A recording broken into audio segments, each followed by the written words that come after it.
Okay,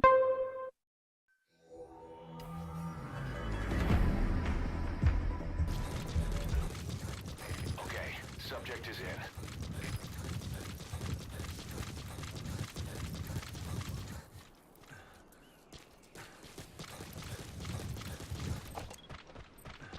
Extraction arrived at Mother Base.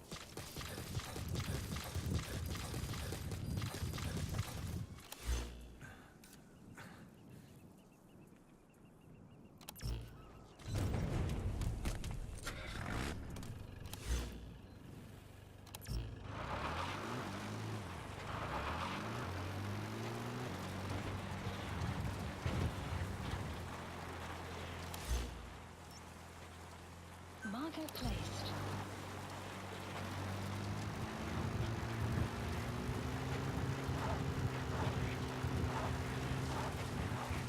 You have arrived at your destination.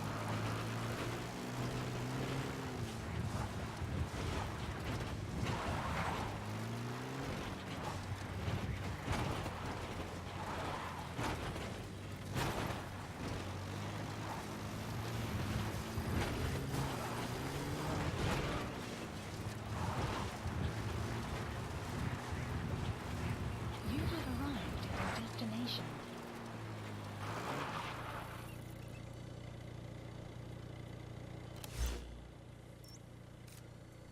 Marker placed.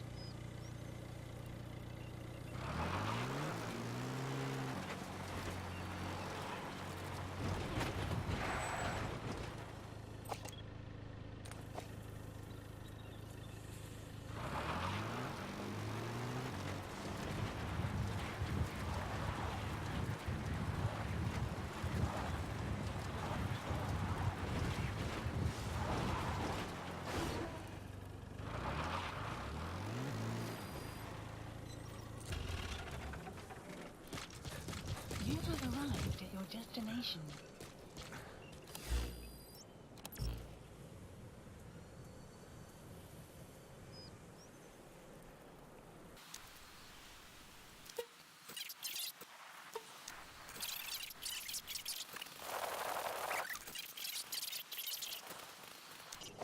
Boss, we've succeeded in decrypting the data of that VI the Informant sent to guide us. The image is clearer now.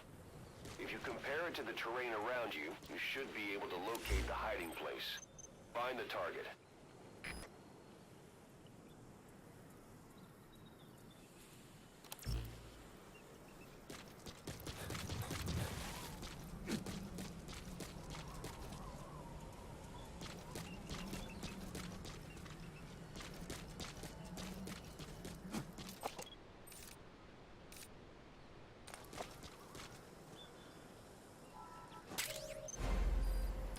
Completed your objective.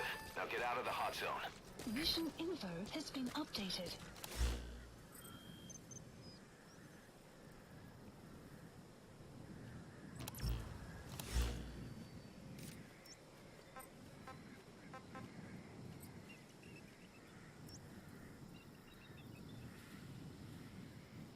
Support helicopter Roger. requested.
infiltrated. All right, you're out of the hot zone. No enemy forces in pursuit. Mission complete. Warning.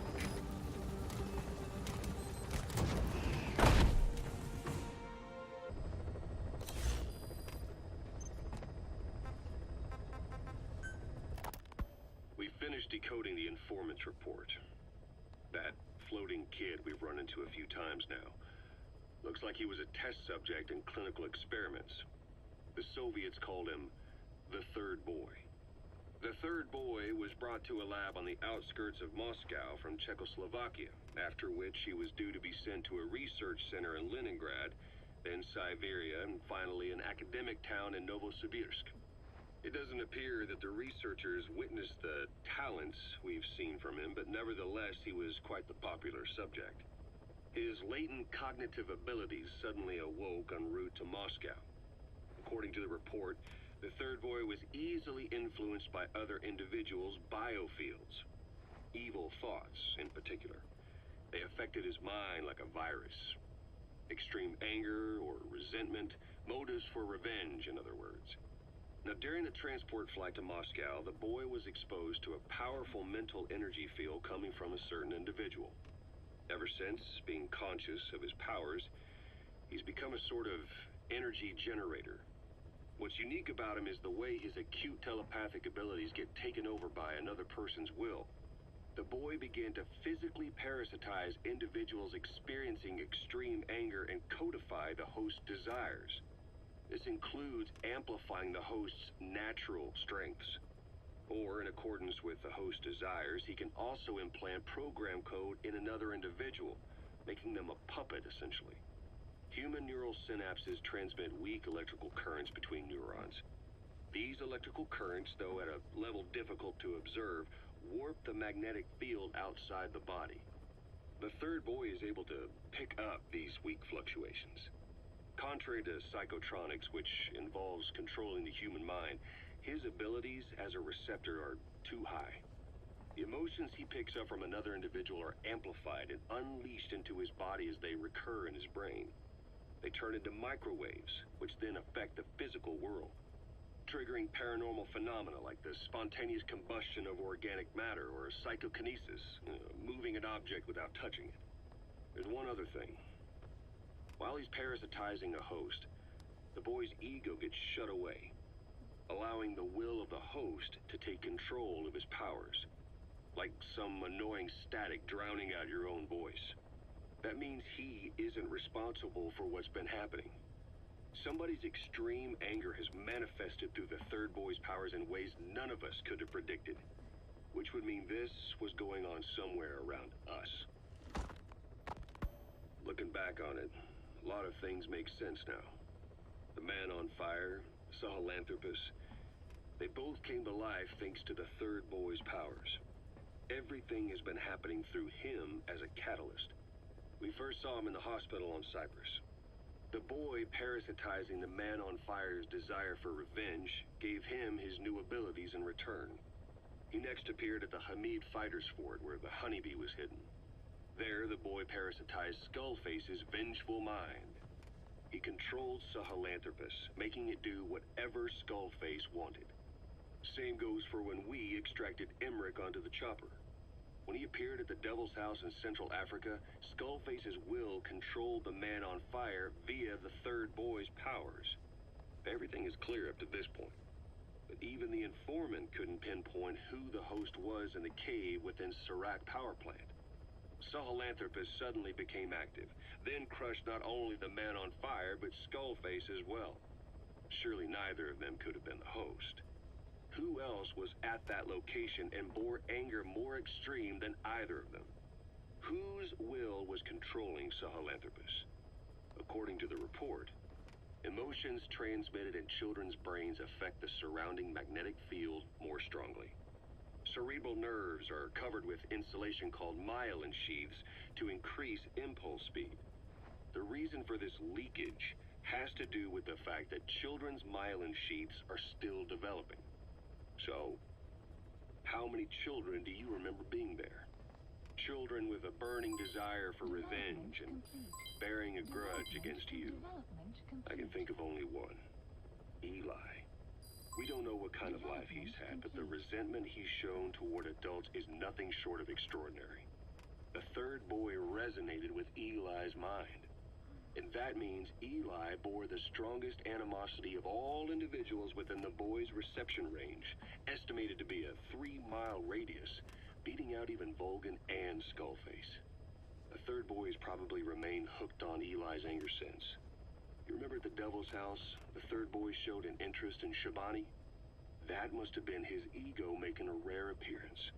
He may possess abilities far beyond anyone else in the world, but he's still a kid. Maybe them both being kids was enough to bring them together. And if so, maybe with Eli, he isn't feeding off him, but acting in symbiosis with him. So what kick-started the third boy's powers? If we look at the location and time that his plane went down, we can make a pretty good guess. When the plane experienced the first anomaly, it gave an accurate report of its position to a control tower, due north of the Black Sea, 125 miles east of Kiev. Dead south on the Black Sea is Cyprus's Green Line. So the plane's position was directly north of the hospital where you'd been asleep for 9 years. And this anomaly was reported at exactly the same time that you woke up. The plane was enveloped in flame from the inside out. The fuselage burnt to ashes. There were no survivors, at least not publicly admitted. Your thoughts formed a synchronicity with the boy's psyche and were amplified inside his brain. That would have been more than enough to trigger his abilities. Your rage was like a big bang in his head, blowing the lid off his powers. The boy was then secretly moved to the lab outside of Moscow where Volgan was comatose. There, Volgan's thoughts resonated with the boy and he was awakened. Volgan became the man on fire, hell-bent on getting revenge on you. His instincts led him straight to you. Skullface knew Volgan from Operation Snake Eater, or perhaps from even before. Monitoring this pair of extraordinaries, he discovered the hospital and sent his assassin and XOF. Skullface was probably watching the situation from close by. Then, realizing how useful these two test subjects could be, he approached them. Reacting to Skullface's thirst for revenge, this time the boy let Skullface's will control Volgan. Volgan, at times driven by personal revenge, at times through Skullface's will, kept on moving, though his body was little more than dead meat. Perhaps there were moments where even your thoughts affected him as well. But without the boy's power, it was like the plug had been pulled from the socket. Everything was powered by anger, malice, revenge. This is how the end of the report sums things up. Both the third boy and the man on fire were originally test subjects of paranormal research for military applications, like telekinetically controlling the leader of an enemy nation and making him launch a nuke, or stopping the heart of someone on the wrong side of the Berlin Wall, experimenting with latent human abilities. They were used as tools of the Cold War. The boy's only crime was being born with unique gifts. But he was sacrificed on the altar of war. His life reduced to slavery under other people's wills. Turned into a living weapon with no will of his own. And eventually the only emotion he could feel must have been the desire to get revenge for the hand he'd been dealt. Boss, it's you that awakened the boy's powers. But there's more to it than that. I guess the anger emanating from you was something he could truly relate to. Feeling hungry, old timer? Old timer. I do not get hungry, no. But you have a new hamburger? You guessed it. And this time we used lamb. Lamb. You're not a lamb kind of guy? A hamburger is made of beef. Whoever heard of a hamburger without beef? Yeah, but we gotta stay fresh, stand out from our competition. You're what? Just give it a try. If you say so.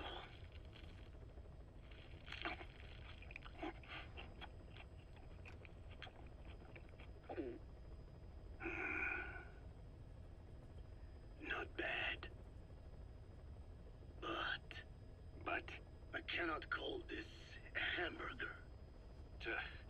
thought we were onto something this time.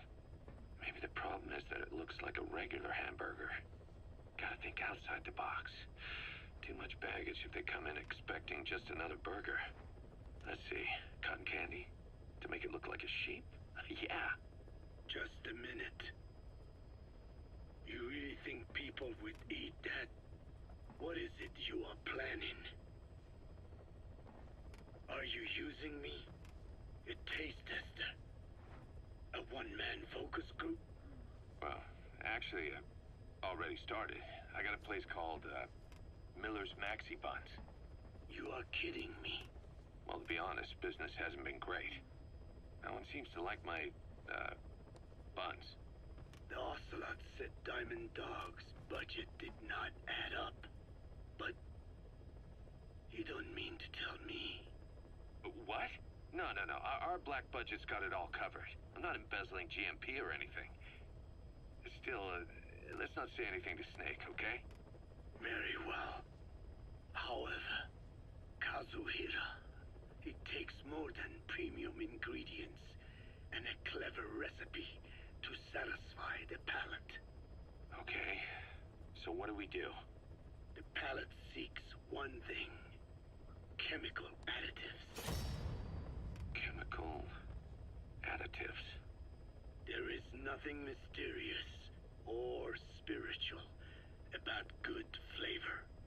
The tongue simply identifies specific amino acids, which the brain then recognizes as appealing. Therefore, all that is needed is to chemically isolate those amino acids and incorporate them into your products. To be clear, I speak of flavor. The rest is irrelevant. That seems a little extreme. Do not forget that I am a scientist after all. And using science for the benefit of others is a joy. In seeking coexistence with nature's blessings, not everything can remain in its natural form. When we fall ill, we must be treated. Otherwise, that very nature could cost us our lives. Agriculture is one of nature's many blessings. But through that process, we damage the surrounding vegetation. Yeah. Whether it's a massive farm or a tiny field, we always leave our mark on the land. The same is true of parasites. And for food preparation. If tapeworms in the raw meat of another animal enter the human body, they roam around trying to find their usual habitat. Sometimes even eating away at the brain in their confusion. So in looking through a scientific point of view, you see the necessity for processing food. Yes, it is also sometimes necessary to eliminate certain parasites, or selectively use or even modify others. Alternatively, we could say that if a man is part of nature, the work he does is also part of it. What is important is the balance. Yeah, you're right. Thanks, old-timer. You really opened my eyes. I fooled myself into thinking people today wanted high-quality, all-natural goods. But my favorite burgers were never about that. What they want is something like the first burger I had in America when I went to meet my dad. A Frankenburger loaded with additives. That's the America I knew and loved. I'll be back in a jiffy, old-timer. My next burger's gonna knock your socks off. Kazuhira, wait.